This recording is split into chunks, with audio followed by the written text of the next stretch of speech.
Hey, it's Izzy, and today I'm going to be talking about how I edit my photos. So, that's right, I'm finally coming to you with the life-altering, earth-shattering, secret, top secret information that I'm leaking right here, right now. It's really big. You could say I'm breaking the internet. Kim Kardashian broke it with her butt. I'm breaking it with my VSCO cam tips. In all seriousness, a bunch of you guys have been asking me on Tumblr how I edit both my Instagram and my blog photos. I was gonna do the whole what's on my iPhone thing, but it really is not that interesting unless you wanna see, you know, how many hours I can spend on oven break and editing Instagram photos. It's not that top secret, honestly, but here we go. So number one, the gram photos. Very, very important stuff. I discovered this really cool app that I don't really think that many of you guys know about. It's called VSCO Cam. It's pretty exclusive, so I don't know if you'll be able to download it, but yeah. Yeah, I use VSCO Cam to edit my photos as everybody else on the internet does. Is it a free app? I don't know. It just has really, really cool filters on it. If you scroll through VSCO Cam, you can go to the little cart at the end. You go into that and there's a bunch of filter packages, and there's these two that I use, and there's the A series, so I think it's a couple of A filters and HB filters, and I use HB2 and A6 mostly. I do switch it up depending on the photo.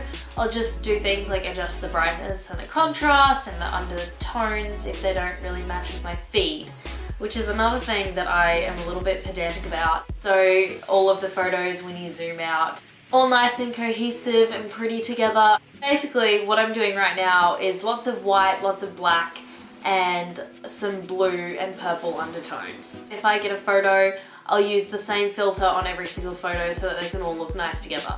I'm not making any sense in this video. And then I might go into Facetune, which is another app that I use, which everybody else uses. And on Facetune, you can do crazy things like make your face look different. But I use it if there's colors in the photos that aren't working.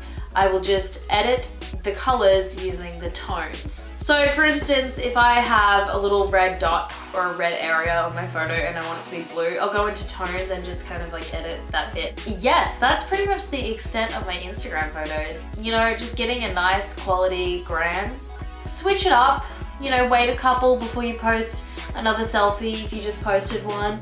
Photos of food and friends and things in my room seem to be quite a running thing. Second is how I edit my blog photos, which is a little more complicated. So I use Photoshop. I know that a lot of you guys don't have access to it, but if you're in school, you can go to like your art teacher or your computer guy and you can say that you want Photoshop, and sometimes they can give you the whole thing for free.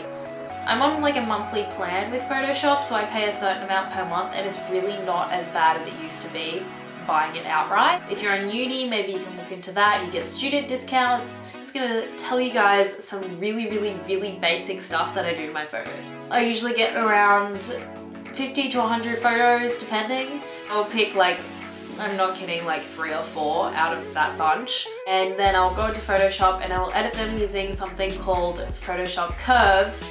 I download my curves from a website called Digital Film, and it's run by this amazing Australian photographer called Julia Trotty, and she makes her own curves. Curves are basically like filters, like Photoshop filters, right? I download the curves and I put them into my Photoshop, and they're basically just like preset filters. I do other things like brightness and contrast, I do color correcting, color balance. Yeah, basically the general idea is that I use her Photoshop curves. Sometimes I won't, and I'll put my own filter on the photo, and more often than not I'm using one of hers called Digital Film, which is my favorite. It's just a really, really nice filter. I will link where you can download all of them down below because it is so easy. Photoshop is so complicated, so this is just the perfect way to do it. That's basically it. A lot of people think that I'm more skilled than I really am. And hey, I don't mind it. If you want me to do like a Photoshop basics video, I can definitely do that. Or if you want me to do the what's on my iPhone tag, despite the fact that I only just go on Instagram and Facebook and oven break, let me know that too.